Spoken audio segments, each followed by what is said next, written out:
Just came through a many hour road closure.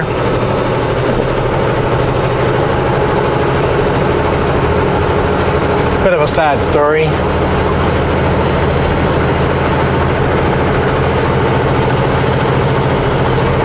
Road closed here yesterday evening. Right over here on the right hand side, you see all those marks in the ditch?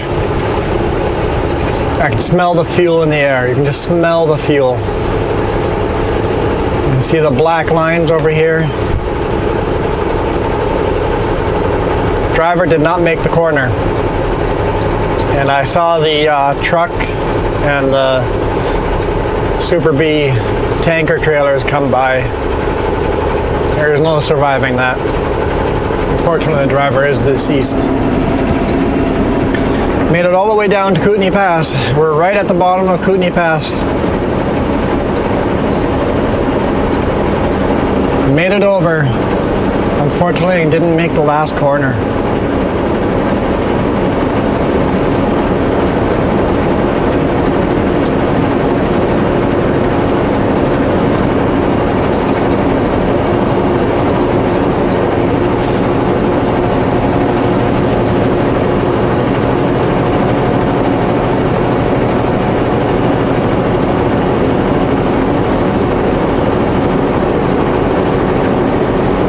A bunch of black lines here too. I wonder if that was him. Hopefully he didn't lose his brakes or something. I wonder if he overheated his brakes near the bottom. I know there's the one spot where it looks like you're done going down and then all of a sudden go down again, and maybe he burnt out his brakes in that section. Oh, I hope not.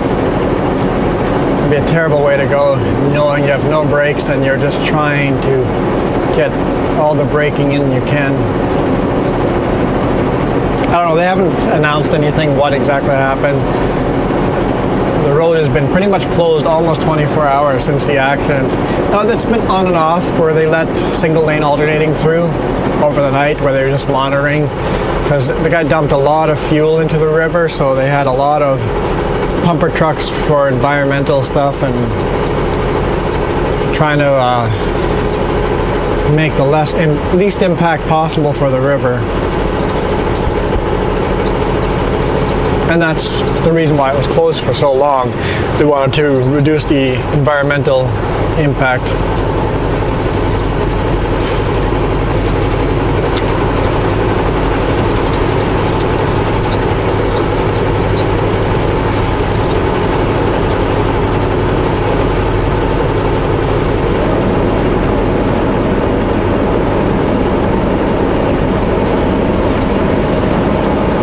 There's something about seeing a truck like that, it kind of gets you.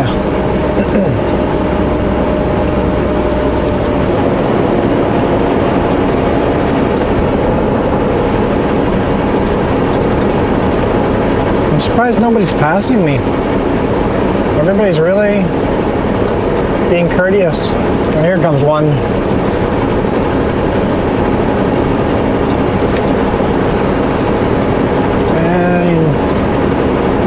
Stretching the double solid thing here a little bit.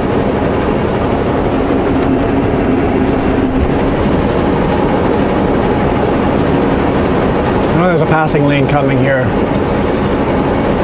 a little way up, so hopefully we can let them all pass then, but it's going to be busy traffic for at least an hour or so until all these people, I bet you a lot of these people will stop in Cranbrook, or not in Cranbrook, in Creston. I know the driver I was talking to behind me, he was going to Cranbrook, but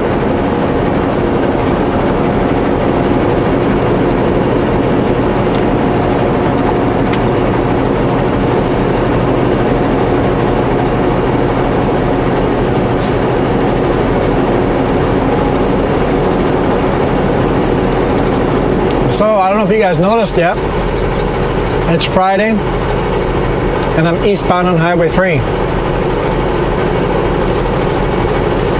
I'd be excited about this. Unfortunately, Jess is home. I was looking forward to hang out with her on the weekend. I'm running way up north. Northern Alberta. What's the town called? I can't remember the town name. What was the town's name again?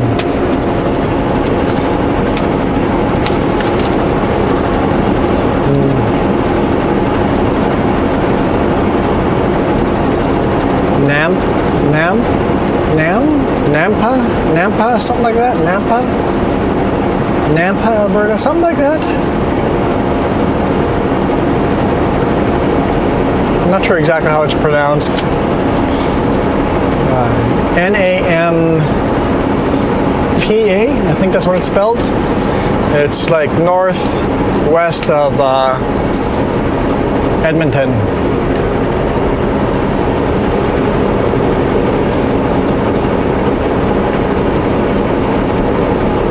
I won't get there. Once I get through the mountains, I'll do the math tonight.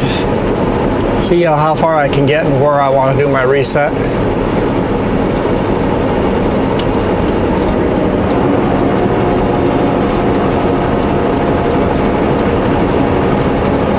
Okay guys, come on by. Come on by. Everybody hammer down.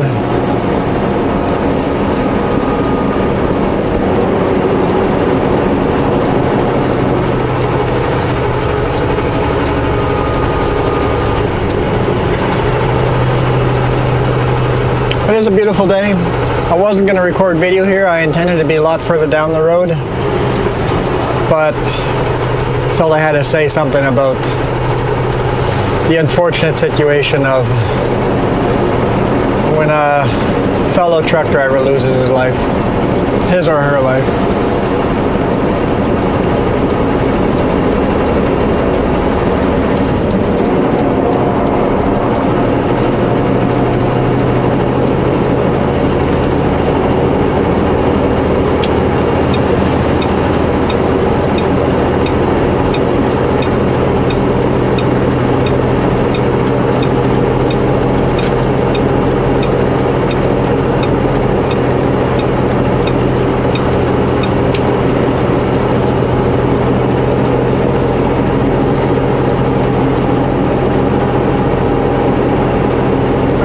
That last guy was going to pass us, but no go there. Yeah, I started at at a complete stop at the corner at the bottom.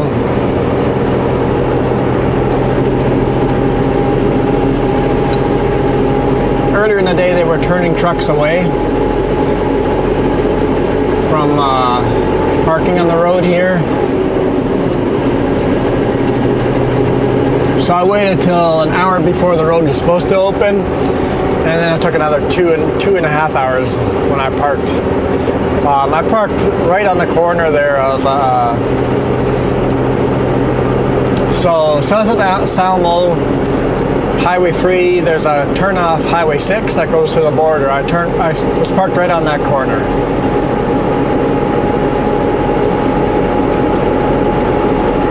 So normally we come around that corner at about, I think 70 or 80 kilometers.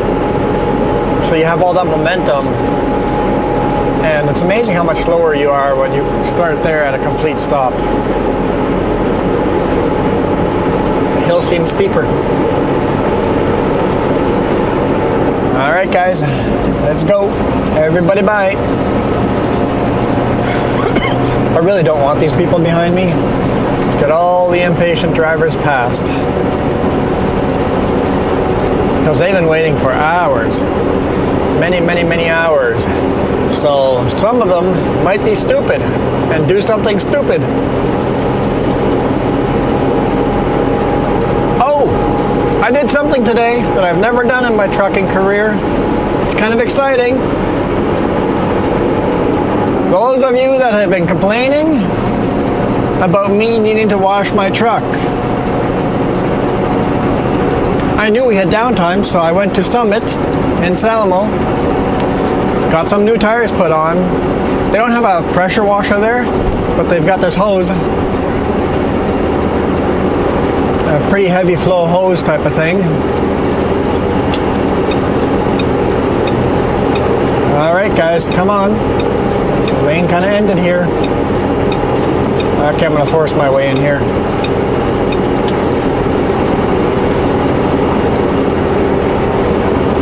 He wanted to pass too, and if I didn't make a big move to prove that the lane was blocked, he would have gone for it. It's like, there's oncoming traffic. Don't be silly.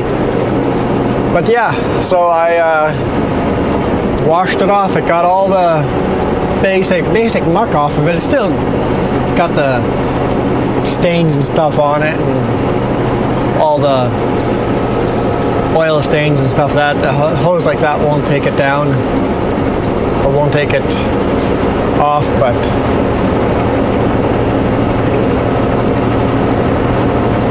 apparently there's a truck even slower than me ahead of us.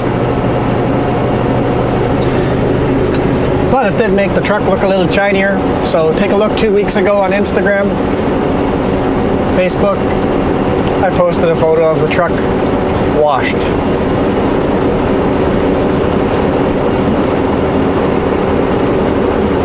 First time I've washed. There's a bighorn mountain sheep on the road here. On the left-hand side, there's 4 of them. 4 bighorns sitting right there. That's why everybody's slowing right down. 5. You see 5 bighorns. 6. 7.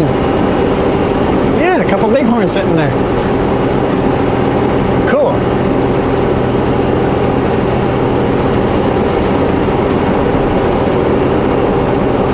Don't pass me here.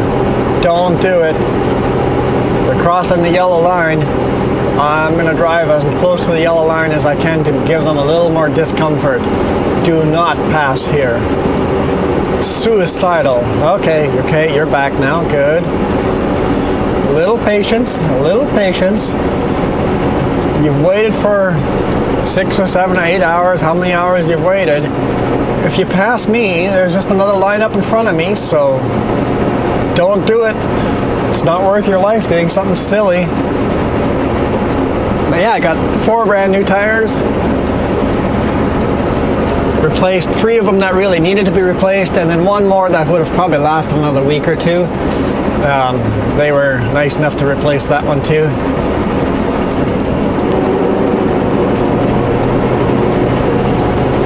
How are there black lines here on my side of the road? Unless, you never know, maybe he was going, if it's that same trucker, he was going so fast he was cutting the corners.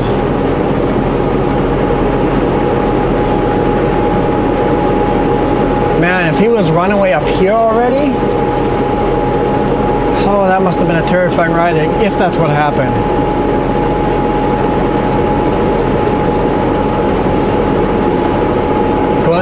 If those black lines have to have been made by a truck going downhill to look fresh, those lines have been made someone that came down really fast. So if that's related to that accident, whew, that's a scary, scary thought of how terrified that person was going down the mountain.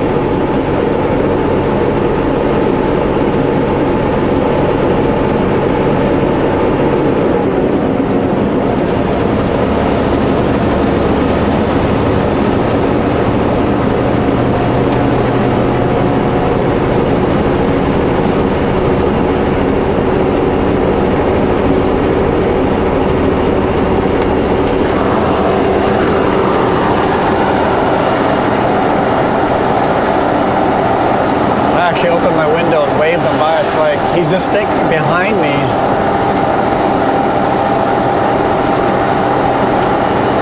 It's like he's got room to come by, at least 1 more. See, and then there's courteous people like that that take their time coming by, and they need a little cue. I don't think that's strictly legal though to motion anyone else to pass, but I know I'm a rebel. Just broke the law, I think. I didn't think that through, did I? I understand why that's a law. If I motion someone to pass and they now get into an accident, who's at fault? I told them to pass me, so if he had crashed passing me, I would be at fault.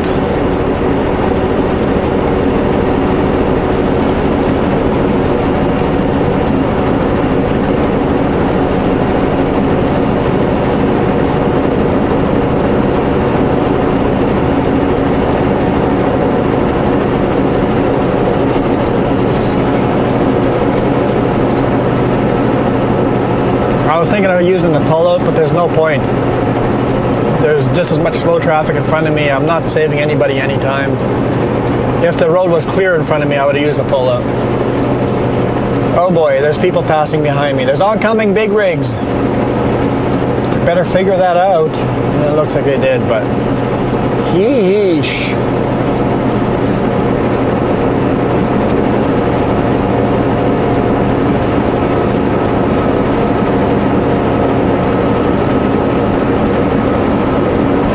Let's see if this guy goes for it. There is a space here, right on the white line. Someone gonna go for it? On the white line so they can look around me. Yeah, there goes one of them.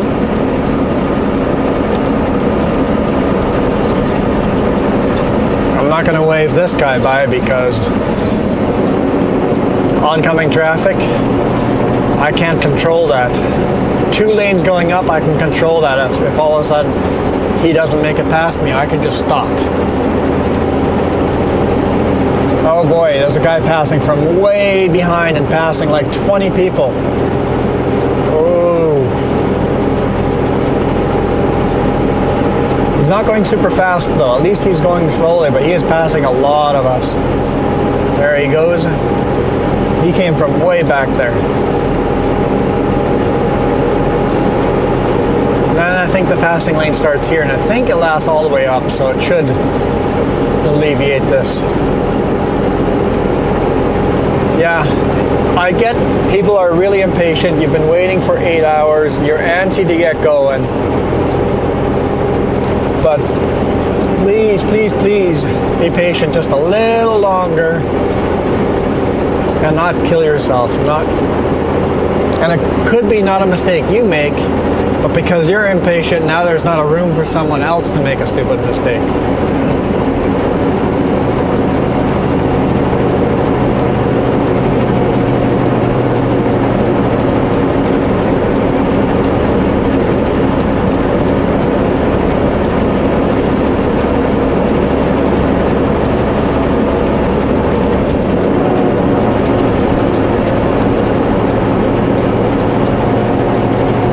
Comes the caravan.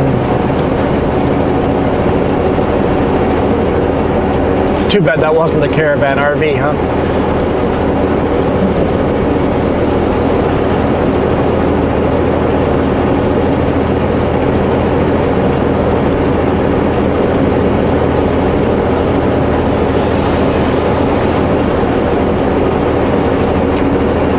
Don't know what he's thinking right now. That's exactly the truck that crashed. The same tankers, the same company, just like his right there.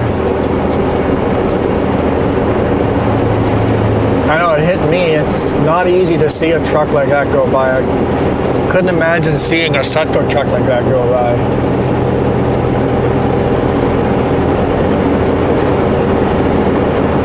And truckers, it's still like a brotherhood. People still take care of each other. If you're broken down, not every trucker will help, but there's still enough guys out there that if you're broken down, somebody's going to stop and help you out. And I'll do that every time for someone else because people have done it for me. Always stop and help. It's the right thing to do.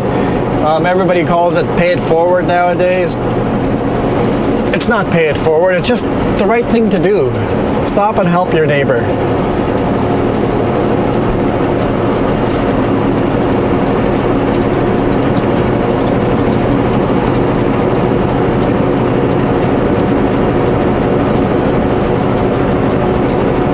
No ending, no end in sight. No end in sight. I was right near the front of the line. I could see the front of the line.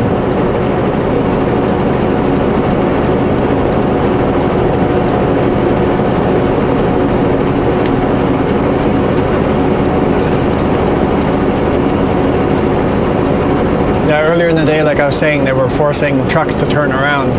I'm like, an hour till they open. I'm going to risk it and head down that way and see if they turn me around. I was getting a thumbs up from them. I don't know why. But thanks for the thumbs up if you gave me the thumbs up. I need a big sign on the back of the truck that says Juan Rempel YouTube or something like that, just to advertise and people come and see themselves passing me. That'd be kind of neat.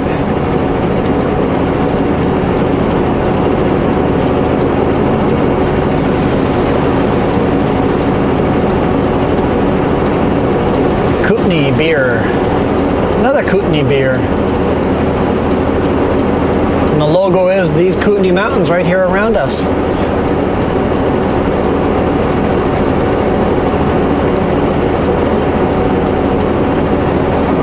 We are on those mountains that are in the Kootenay beer logo.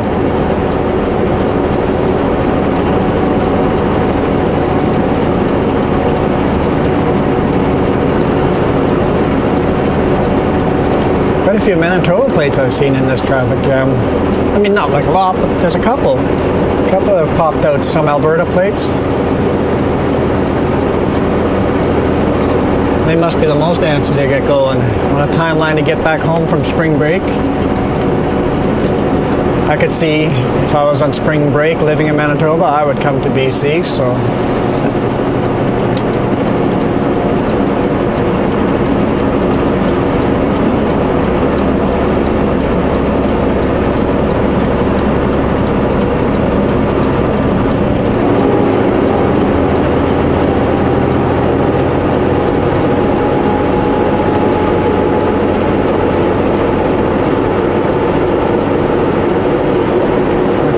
Dust coming from is when the logging truck passed us, but how did the logging truck pick up that much dust?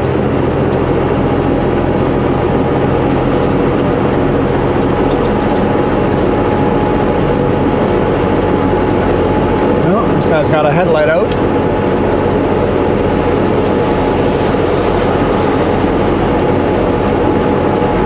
Hopefully he knows about it.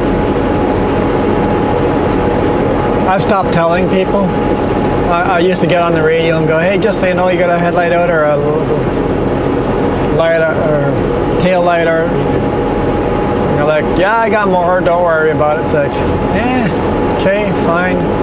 Ooh, don't get in front of a big rig. He was moving pretty quick. Look at the coal rolling out of that rig.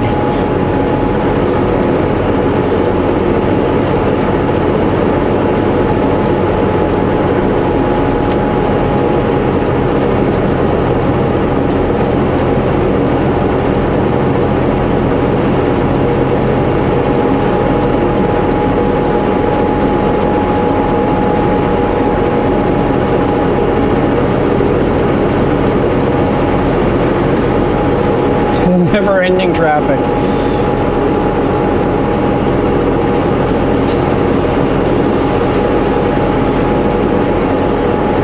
Because as soon as the sign opened, all those people are parked in Salmo. They all are making their way up right away too. There was no parking spaces left anywhere down there. Everything was just packed full of trucks and cars. Every restaurant, gas station was packed full.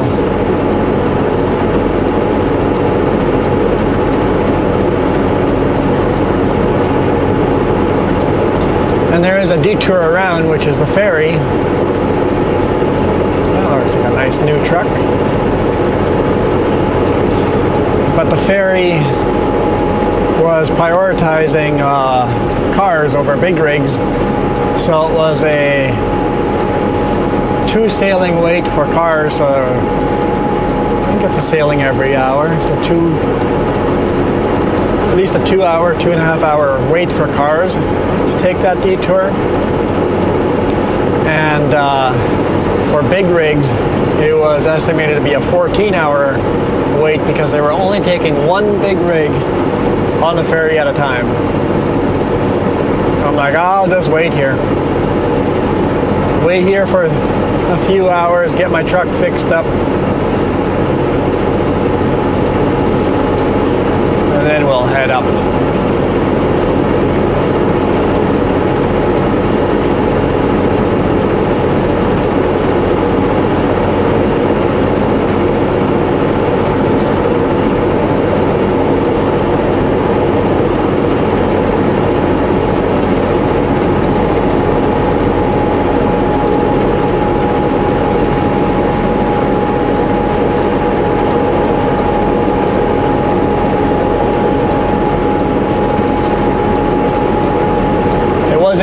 listening to the VHF radio.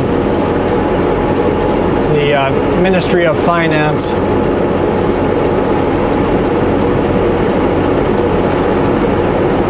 talking to the emergency responders on scene and the tow company on scene and the traffic control. All of a sudden, the one lady gets on and goes, "The minister himself just called, and he said, open that road now." And the tow truck company is responding back going, "Well, the trailers are blocking the road. If you're going to open the road up, they're just going to find a dead end over here."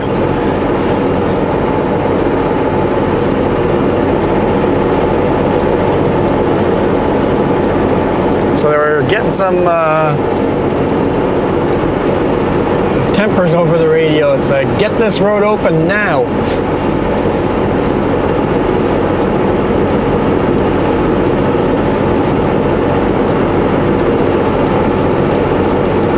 Basically, somebody in the line was probably high up in the government and they made a call. Someone important. The recovery was impeding somebody important.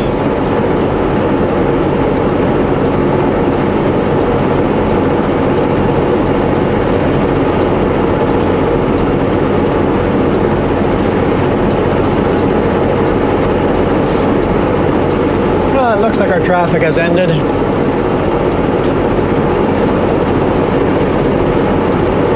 I think the lineup is in front of us now, which I am okay with.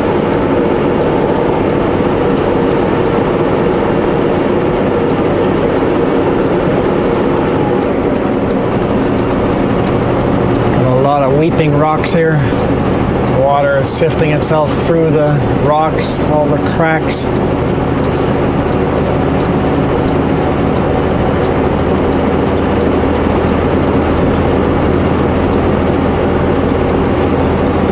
Got a couple of your responses of what are signs of spring.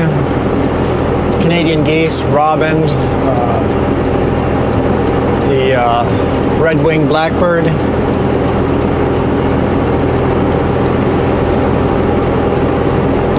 Some of the flooding. Can't think of any more answers, but there was a couple of answers like that, so. Canadian geese doesn't work for us because the Canadian geese stick around all year round in the Okanagan, but robin would work for us. Red-winged blackbirds we don't really get here. I remember living in Manitoba, they would always come and destroy my mom's garden. But it's definitely spring. I now have more bug wash in my toolbox than I have winter wash. Even though it's going to be -2 tonight, or this weekend where I'm going, I'm not going to need -35 wash. So I'm mixing it 50-50 now, which would put me at -17.5. So as long as it doesn't go colder than -17.5, I'm fine.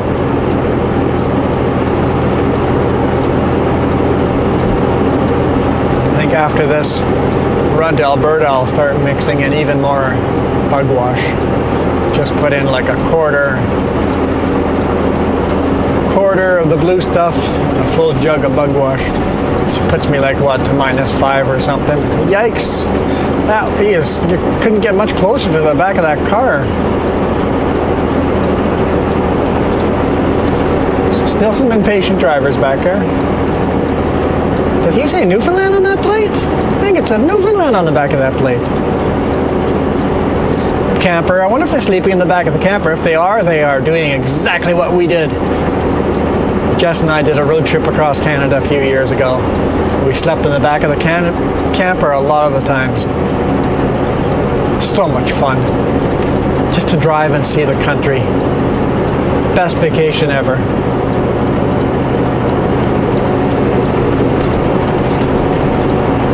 But boy, was she cold in Newfoundland though.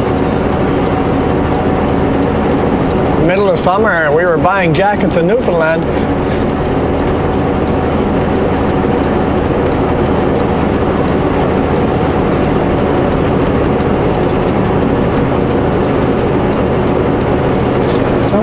traffic jams are coming from. Maybe there's a really slow big rig like me behind us and he held up a lot of these guys. Anyway, I'm gonna let you guys go. Thanks for watching. Take a moment. Remember, life is fragile. We're only here for a short time. Have fun while you're here. I don't feel life would be right if we didn't have fun. I think we were meant to have fun.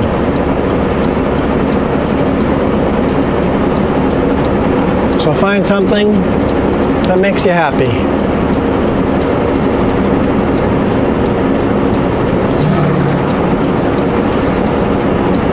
Just have a good Friday, have a good weekend. I'll probably do a video tomorrow in Alberta somewhere.